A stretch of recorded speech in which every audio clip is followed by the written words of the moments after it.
I'm 7 days into the 30-day challenge with the HTC One X, and this time around, it's all about storage. How's it going, guys? I'm Aaron from PhoneDog.com, and in this video, let's talk a little bit about the 64 gigabytes of internal storage, HTC Sync Manager, and how it works when you bring your music over to the device.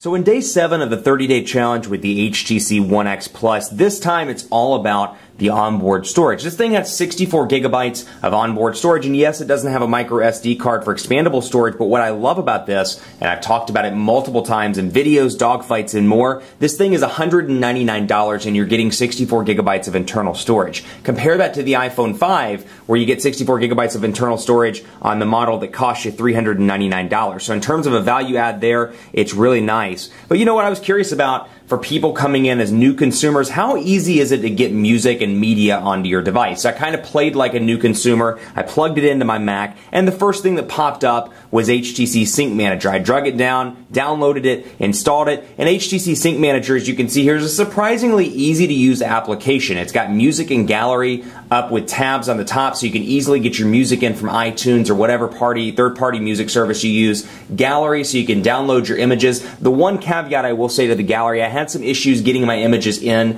from my Galaxy Note 2. What I suspect I'll have to do, and you may have to do as well if you have a Mac, download those pictures into iPhoto and then take them from iPhoto into the gallery. I find that the integration is particularly good with iPhoto, but when you're adding an individual folder or file extensions, if you will, it does struggle a little bit. I found that for whatever reason, like 10 of my pictures synced up out of the 1,200 that I have in this particular folder. So it synced up the first 10 or 12, but wouldn't do the rest. But I imagine if I bring it into iPhoto, it would do it. Now, I didn't have a chance to do that before we shot this video, so keep that in mind. But you know what? The integration between the Mac applications, pretty fantastic. iTunes, iPhoto, and as you can see there, pretty quick and easy to use. Plug in the USB and you're good to go. So let's go into music, for example, and you can see what the overall interface looks like. So I have it set up on playlists here, but I can go to artists, for example, and scroll through all of my different artists on this phone. And it brings up album art, and just to back out so you can see what music looks like, I've got my phone, and because this is Android 4.1 and HTC Sense version 4 Plus, I have my phone, SoundHound, and TuneIn Radio. So we'll go to my phone, brought this music over from my iTunes library. We'll go from artists just to playlist because I do have a running playlist I use, but recently played is where I'm going to go. So you bring up So Good by B.O.B. It's got this recently played song.